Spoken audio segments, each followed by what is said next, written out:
Hello, gentlemen. I'm so honored to be a guest speaker today, and unfortunately, I could not make it all the way to Meru because it would have taken me like a whole 10 hours to and fro. And I do have a launch this week, which really makes my schedule really tight. And so to travel was really, really difficult. But the love is still on, and I'm still excited to share this conversation on innovation, entrepreneurship, something that I'm really, really passionate about. As you well know, I'm running a community for entrepreneurs, and this is to empower ourselves as entrepreneurs to have access to markets and access to networks. And that is something that I'm very, very passionate about. So, gentlemen, I want the title of the conversation today is titled Be Your Own Fairy. You know, in life, we want to be a fairy, right? What is the role of a fairy? A fairy is a person who turns into reality the wishes of people. If you imagine that you want a palace to live in a palace, it's the work of the fairy to come and ensure that that happens. If you want to drive a limousine, it is the work of the fairy to come and do that. In our stories and in the narratives, especially from the story of Cinderella, the fairy made it possible for the for Cinderella to eventually come and meet the prince. So the fairy is the wonder man, the wonder woman, right? We are living in a time where there is a lot of responsibility for the young person and especially for the boy child. So I totally understand why the young man would really be under such pressure to get a job, start working and making a lot of money. But on the other side, the same challenges are existing that many young men are also now becoming so frustrated because you're feeling the type of job that I want is maybe limited. I am not able to get the job that I want. And so, that makes it really, really difficult for you to say, for example, live the life that you dream of and you imagine. And so the young person today is very frustrated because one, you now have to do a type of job that you did not go to study in college because you really just want to make ends meet. But today I'm coming to tell you that it is possible as a young person to become your own fairy, be your own fairy. So, how do you become your own fairy? What is the one thing? Can you put yourself in a state of imagination and think, what is the one thing that I want to do as James, Joseph, Peter, Martin, all those? What do I want to do in this life? What do I want to achieve? What do I want to have in my life? And now be the fairy and make that dream become a reality. What I always say from those who are biblical and believe in the word is you are also co-creators. You are co-creators in that you make it possible for the dreams that you have that God has placed in you as a custodian to become possible. You too are able to create a life that you really, really want. If you're thinking many industries in the country, if you're thinking many big, huge firms in the country, if you're thinking jobs, opportunities for employment for the young person, do you know you can convert that and give yourself the responsibility to say that I, as James, I, as Martin, want to be remembered for creating opportunities and jobs for many young people that they are able to be a part of. That is what I'm telling you about being a fairy.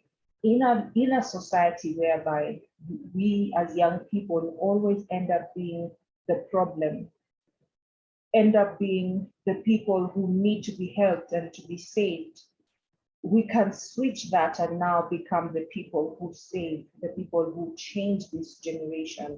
You have come to this space with a purpose, with a goal. You're packaged with a lot of amazing potential and amazing greatness that if you took the chance today to make yourself a fairy, you are the person who can actually be the person that changes this generation. The opposite is also true. You can't be the young person who's always thinking, or the government. So you surrender your power and say, oh, the government is in charge of making this happen, or the government is in charge of making sure I get a job. But when you flip that into the other side and now you say, I, as Esther Neema, I am in charge of ensuring that I deliver XYZ. There's a famous quote where someone says, do not ask what your country can do for you, ask what you can do for your country. And I know you're probably asking yourself and saying, I'm just straight from Form 4 or I'm just in class 8. What can I do? There are so many stories of many people like us who've been able to do the extraordinary under the toughest circumstances that we have. It all starts with believing in yourself, in the power that is within you as a young man. As we sit down and we look at it, and I know usually young men, you're very inspiring because you're born really with such authority and such power and such excitement. But sometimes along the way, things come and disrupt you, and you find yourself going on an opposite direction than you actually thought you wanted to go. In a few times, there are a few things in our life that can inhibit our potential.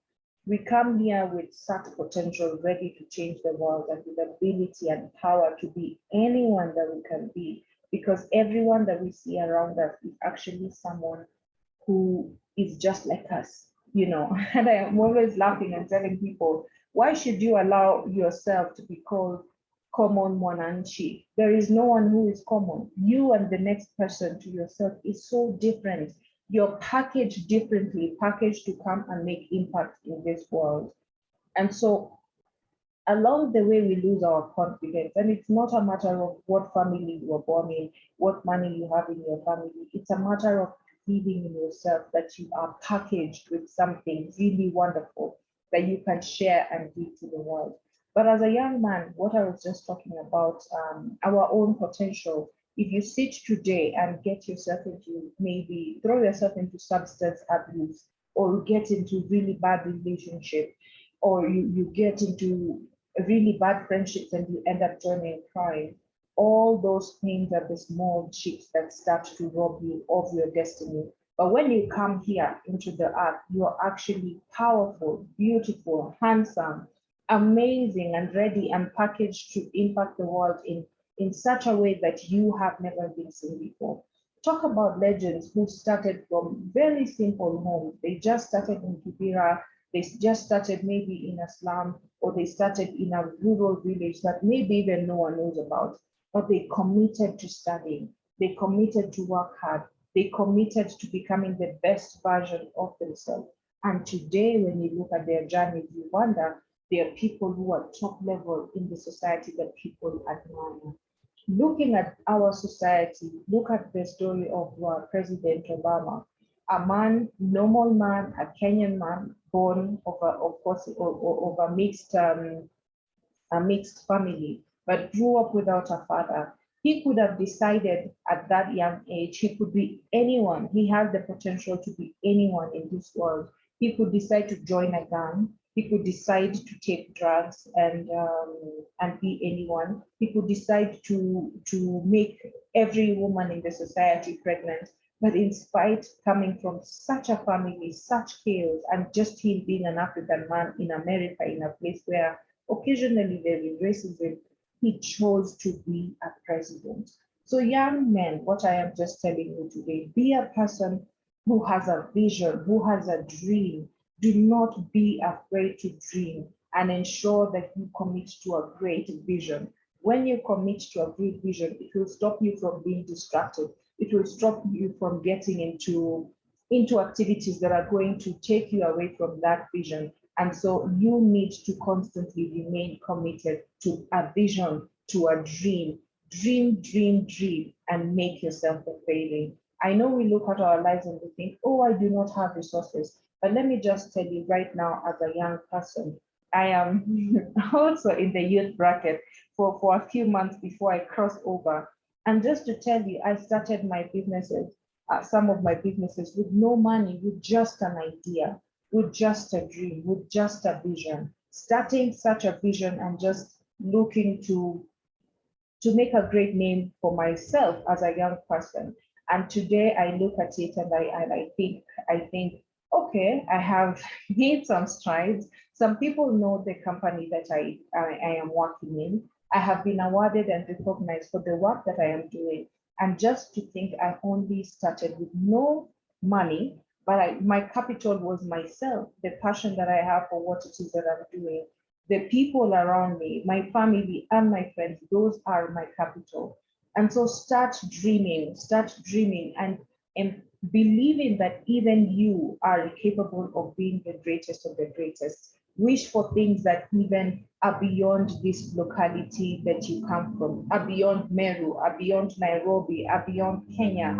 Think of Africa, think of the world, because you are as capable and as brilliant as anyone in the world. And I just want us to remind ourselves. So we've just talked about being the fairy. You are the one, whatever it is that you can imagine and believe that you can do, always imagine yourself that you're capable of doing. And once you have a vision, you let go of the distraction. You let go of the things that inhibit you from becoming the best version of yourself, because the best version of yourself needs you to be in perfect shape, in perfect health, and sober. Young men, if the society puts a lot of demand on you to be heads of the family, and a lot is expected of you, and a lot of times the pressure becomes so real that you can find yourself totally off. But like I said, always have a vision, always have a vision, always believe in yourself, always believe in the beauty of your dreams, and always believe that you are capable of doing so much more. I know I want to share a lot, but I'm really happy that today I could share just that and just tell you that I'm sending a lot of love your way. And I really wish that I could be part of this event, but I'm excited that I know that Kenton is doing an amazing job with the Youth for Boy Child organization. And I know that this is not just the only day. There will be many, many days to come. And I'm really, really looking forward to come to Meru with better organization and with my team. I'm really, really looking forward to this. And I thank you once again for giving me the opportunity to be your guest speaker and be part of this. And I know you are great men. Not only will you believe in your dreams, you will task yourself to be the fairy.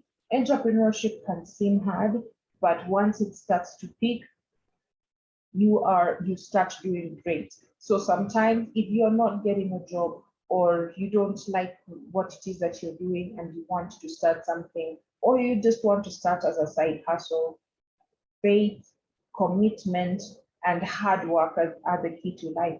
And plus, you're already packaged with such good things and great potential for you to be able to do an amazing job. And I'm sure that you will. Thank you once again. And I'm really, really happy that I could be part of this, even if it is virtually. I know that this is totally exciting, and I can't wait to see you soon and be part of the activities that you are doing. Thank you once again.